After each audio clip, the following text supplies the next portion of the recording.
Bonjour à tous, bienvenue dans l'invité de la semaine qui reçoit aujourd'hui Dr Dansa Kourma, président du Conseil national des organisations de la société civile guinéenne, CNOX.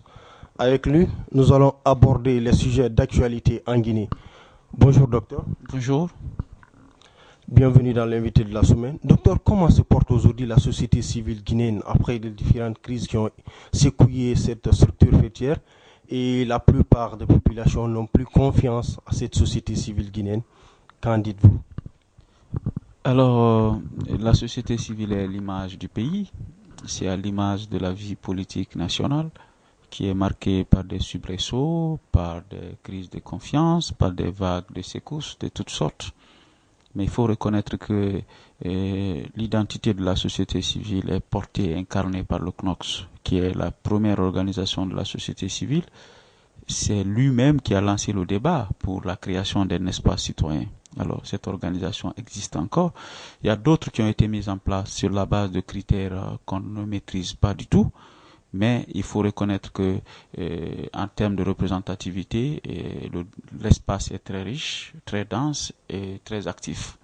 Mais qu'à cela ne tienne, dire que les citoyens n'ont pas confiance à la société civile, c'est trop dire. C'est pourquoi elle est tout le temps interprétée et interpellée sur les médias et sur les réseaux sociaux pour qu'elle s'implique. C'est parce qu'on a confiance à elle qu'on l'interpelle de s'impliquer. Donc je pense que elle ne parvient pas à répondre à toutes les attentes de la population, mais la confiance est là parce que c'est le dernier recours. Alors, qu'est-ce qu'il faut pour instaurer la confiance, surtout au niveau de la base? Il faut reconnaître que la base est très solide. Le Conseil national est une structure, c'est elle que je connais, qui est représentée dans les 305 sous-préfectures par des bureaux élus, dans les 33 préfectures, dans les 8 régions administratives. Et nous avons aujourd'hui 42 centres d'éducation civique et électorale dans tout le pays. Bref, il faut reconnaître que les aspirations au niveau de l'intérieur du pays, les acteurs de la société civile répondent de plus en plus à ces aspirations et la représentativité est de taille. Tout le problème, c'est au niveau de Conakry, parce que l'émergence des nouveaux acteurs qui ne se sont pas accordés sur les valeurs fondatrices de la société civile fait qu'il y a plusieurs divergences de vues, il y a plusieurs directions, il y a plusieurs conceptions sémantiques même de la société civile. Mais nous essayons de faire avec, parce que la liberté d'expression est un corollaire aussi de la liberté d'organisation ou d'association. Ok, docteur, l'actualité oblige éboulement au quartier d'Air Salam, déguerpissement des habitants de Demondoula. En tant que membre de la société civile, quel est votre avis? Écoutez, c'est l'accumulation d'un certain nombre euh, d'anomalies ou d'insuffisances dans l'autorité de l'État. Il faut reconnaître que ces domaines ont été classés comme domaines réservés, comme domaines inhabitables depuis plusieurs décennies. Si c'est le cas de Dar Salam, pour être précis, qu'une partie de cette population riveraine a déjà bénéficié d'un dédommagement et ça s'est arrêté en cours de chemin après la mort, voilà, depuis 98. Alors il faut reconnaître aujourd'hui que l'État n'a pas été prévoyant, l'État n'a pas été efficace par rapport à la gestion de ce dossier comme les autres dossiers qui exposent la vie de la population. Alors, je demande une fois encore, une population qui, qui croupit dans la précarité perd une partie de sa dignité. Et parfois, elle prend des décisions suicidaires parce qu'elle n'a plus d'espoir. Alors, ce n'est pas une raison de les prendre pour responsables de l'incapacité de l'État à instaurer une autorité digne de nom. Donc, je pense que c'est la défaillance de l'État, c'est la défaillance des collectivités locales qui est la conséquence de ce qui s'est passé à Dar es Salaam. Alors, autre chose, il faut reconnaître que l'heure n'est pas à la prise de solutions ou de décisions populistes ou de décisions routinières. Aujourd'hui, il faut mener une enquête profonde, recenser les familles qui ont été sinistrées. D'abord, mettre en place une action humanitaire urgente pour calmer venir au secours des populations qui sont autour du dépotoir parce qu'il y a des risques d'épidémie élevés, parce que c'est une zone inondée, parce que c'est une zone sale, c'est une zone qui vit dans une précarité indescriptible. Et la troisième chose, c'est de faire une enquête exhaustive sur ceux qui ont été dédommagés et ceux qui ne l'ont pas été, pour que l'État puisse passer rapidement au dédommagement intégral des familles, à leur déplacement, leur recasement. Docteur, est-ce que la société civile a cherché à conscientiser la population pour les expliquer les dangers qu'ils couvrent? Il faut reconnaître que quand il s'agit des actions de la société civile, des milliers et des milliers se mènent par an, par plusieurs. Il y a plus de 15 000 associations de la société civile en Guinée. Les médias en font partie. J'ai suivi des documentaires très bien réalisés et professionnels sur le dépotoir de Demoudoula, avec les conséquences sur l'environnement, mais aussi sur la santé de la population. Parce que les tonnes de gaz qui sont libérées tous les jours par ces dépotoirs exposer la population à des maladies respiratoires chroniques ou à des allergies parfois incurables dans le contexte guinéen. Alors, j'aimerais vous dire, on a fait notre rôle d'alerte, mais il faut comprendre aujourd'hui, à raison de la déficience dans la gouvernance, la société civile ne peut pas répondre des faiblesses de l'État. Il faut bien que chacun situe sa responsabilité. Nous, ce qu'on peut faire, c'est d'alerter, c'est d'informer, de proposer et de sensibiliser. Mais l'action pour déguerpir, déplacer la population, dédommager et recaser, c'est une responsabilité de l'État et de la collectivité. Donc, je ne verrai pas. J'ai vu quelques journalistes vicieux quand le cas de Dar Salam s'est passé en train de dire qu'est-ce que la société civile a fait. Elle a alerté, et c'est ça son travail. Elle a sensibilisé. Mais si les populations ont perçu de l'argent, elles n'ont pas été déplacées et recasées, c'est la faute à qui? C'est la faute à l'autorité de l'État. Alors, et le cas de Mondoula? C'est les mêmes causes qui produisent les mêmes effets. Après Kapororaï, dans les conditions que vous connaissez, jusqu'à présent, le site de Coloma n'est pas mis en valeur. Ça veut dire qu'on déguerpit la population, même si l'État sait bel et bien qu'elle n'a pas les moyens de mettre en valeur le site. C'est maintenant que quelques actions commencent. De Moudoula, c'est le même cas. C'est une zone qui constitue l'un des poumons de Conakry. C'est une zone écologique et écosystémique de grande portée pour la ville de Conakry. Mais il faut reconnaître que l'État déguerpit d'abord, l'État prévoit. Il a un plan d'aménagement annuel ou pluriannuel. Ce plan d'aménagement est déroulé par les services compétents au niveau communal et au niveau déconcentré. Mais si on déguerpit la population, le site n'est pas aménagé, le site n'est pas sécurisé, le site n'est pas délimité. Je pense que ça devient de l'arbitraire. Donc l'État doit être capable d'anticiper les choses, mais pas mettre la population sous la pluie en plein mois d'août. C'est quand même un manque de prévision. La présence du chef de l'État sur le terrain ce jour-là m'a beaucoup choqué, parce que ce n'est pas son travail. Il faut mettre en œuvre, gouverner, c'est anticiper, c'est prévoir. Et celui qui concentre tous les pouvoirs n'a pas de pouvoir. Donc il faut que les services compétents, il faut que les hommes qui sont autour du président soient à la hauteur de sa vision et au cas échéant qu'il sort dans les pièges, n'est-ce pas, de l'ethnicisme, du régionalisme, n'est-ce pas, de la politique politicienne, qu'il se libère comme un homme d'un certain âge qui a toute la légitimité populaire de faire des réformes parfois douloureuses. C'est ça aussi l'État. Docteur, restons dans le même sillage de l'actualité. L'actualité oblige en Guinée, le président vient de prendre un décret pour recycler 2 ministres qui ont failli à leur feuille de route, quand on sait. Et on a même vu sur votre page Facebook, vous avez dit, au lieu de recycler les ordures en Guinée, chez nous on recycle des hommes. Que vous inspire de la démarche du chef de l'État? Est-ce que la société civile a un pouvoir de contrecarrer aussi certaines décisions du chef de l'État? En tout cas, si la démocratie c'est le gouvernement du peuple, par le peuple et pour le peuple, la population a tout à fait raison de se prononcer sur un gouvernement et sur les hommes qui sont chargés de mettre en œuvre la politique du chef de l'État en matière de développement du pays, parce que c'est le gouvernement du peuple. Alors, si on nomme des gens qui allument la toile, on nomme des gens qui indignent la population, le chef de l'État doit tirer les conséquences de sa nomination, parce qu'il est là pour le peuple, parce que c'est le peuple qui lui a donné une partie de sa souveraineté pour qu'il agisse en son nom. Alors, tout porte à croire aujourd'hui, ce n'est pas la valeur intrinsèque de ceux qui ont été enlevés qui pose problème. Ce gouvernement n'a pas été à la hauteur des attentes de la population. D'ailleurs, d'autres gouvernements qui l'ont précédé étaient plus actifs que celui qui est là actuellement. La réalité crève les yeux, mais il faut qu'on ait le courage de le dire. Moi, je n'ai pas de compte à régler avec un homme particulier qui a été nommé ou qui a été démis, mais il ne faut pas qu'on individualise le débat.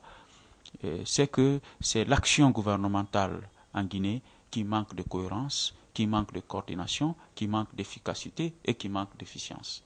Il faut trouver la solution là-bas. Ce n'est pas le remaniement qui pose problème, c'est la crainte des hommes qui viennent et naturellement, ce n'est pas la popularité de ceux qui quittent. C'est ça, il faut savoir faire l'équilibre. C'est-à-dire, il y a beaucoup plus de craintes concernant ceux qui viennent que le bilan de ceux qui sont partis. Parce que le bilan, globalement, est en deçà des aspirations du peuple de Guinée. Alors, craignez-vous un troisième mandat du chef de l'État, vu le retour de ces deux hommes? Je n'ai pas de crainte parce que je suis un légaliste et je reste derrière la loi. Force doit être à la loi. Docteur, l'opposition menace de reprendre encore ces manifestations de rue, juste après la fête de Tabaski. Qu'en dites-vous? Ça dépend. Aujourd'hui, la classe politique guinéenne, c'est des discours pompeux, c'est du populisme, c'est des discours creux, c'est des embuscades dans les propos, c'est des invectives verbales. Bref, il n'y a pas de projet de société. Il n'y a pas de vision, il n'y a pas de capacité d'évaluation objective de l'action gouvernementale. L'Assemblée nationale qui constitue l'espace d'animation du débat par excellence et par essence, bien que l'opposition ait une forte représentativité, elle ne parvient pas encore à jouir de sa capacité, n'est-ce pas, de mettre l'Assemblée sur les rails. Bref, ce qu'on rate à l'intérieur des institutions, on les répercute sur la place publique parce que le débat politique a perdu sa valeur, a perdu son éthique et a perdu sa crédibilité. Donc, je ne suis pas étonné qu'on utilise les manifestations comme la seule voie d'expression de la vie politique dans le pays. C'est un désespoir, mais je respecte parce que c'est prévu par la Constitution. Alors, est-ce que le débat politique est prostitué en Guinée? Prostitué, perverti, rétroverti même, s'il faut aligner tous ces mots. Parce qu'on détourne la population de ses vrais problèmes.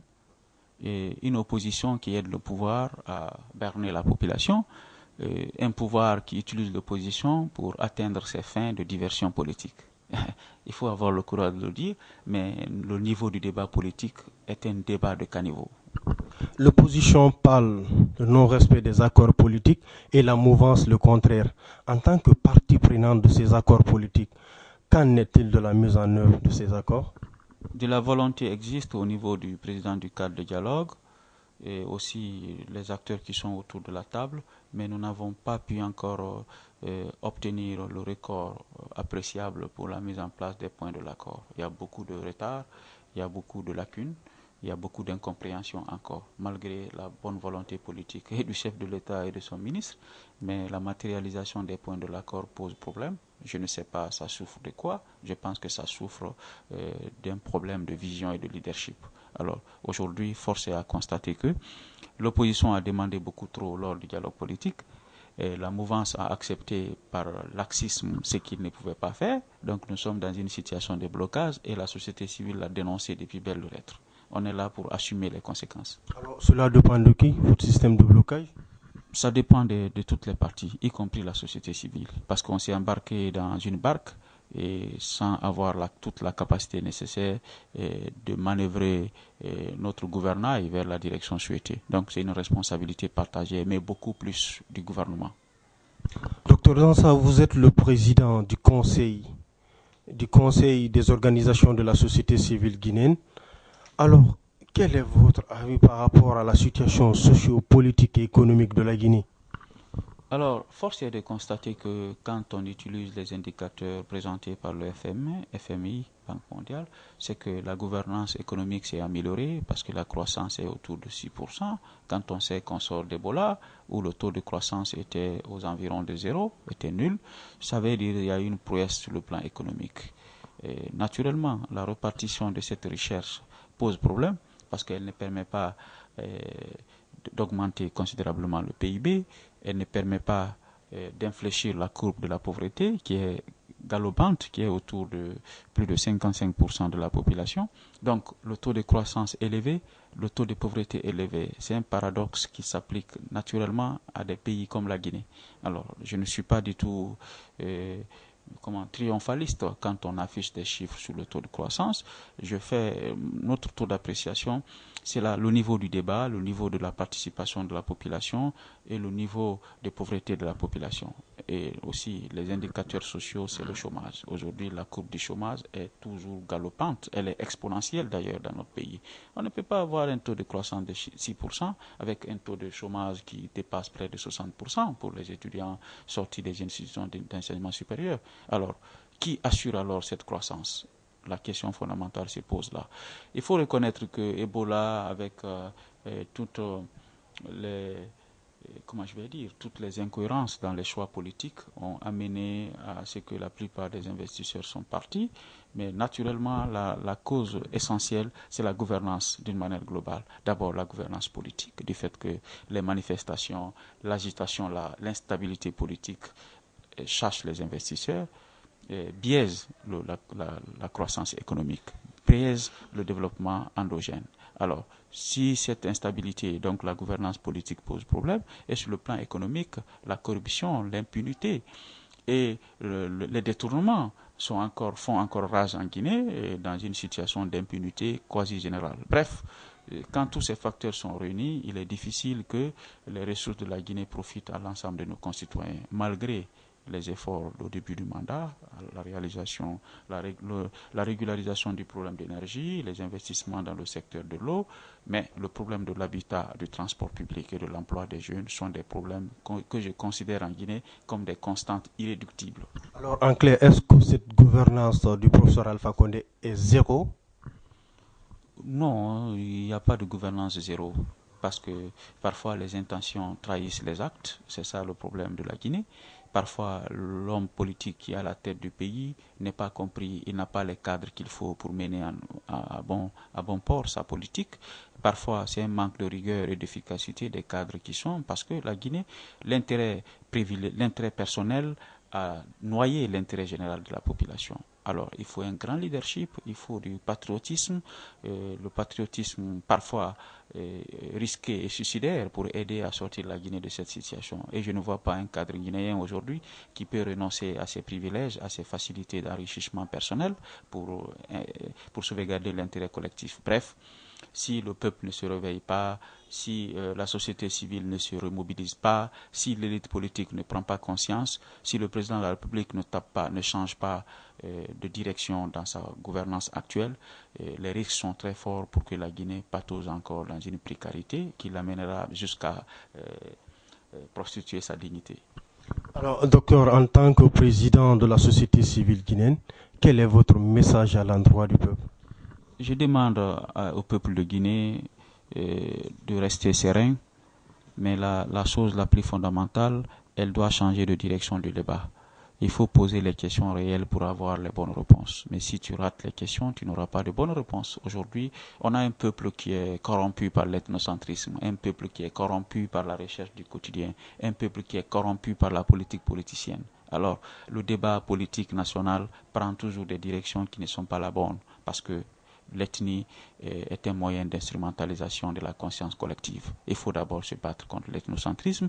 Pour le faire, il faut que la jeunesse se remobilise, il faut que de nouveaux acteurs apparaissent sur la scène, il faut que la population fasse confiance à la société civile. Parce qu'il n'y a pas de société civile forte sans une conscience citoyenne forte, sans une citoyenneté active. C'est la condition sine qua non pour que la société civile incarne la volonté générale et la volonté collective du peuple de Guinée. Et si ce n'est pas ce sursaut patriotique et de conscience générale, je ne vois pas comment la Guinée peut changer ses indicateurs économiques dans les 4-5 années à venir. Merci beaucoup, docteur. C'est à moi de vous remercier. Madame et monsieur, merci d'être avec nous. On se retrouve la semaine prochaine pour un autre numéro. Mais en attendant, prenez soin de vous et bon courage. Merci.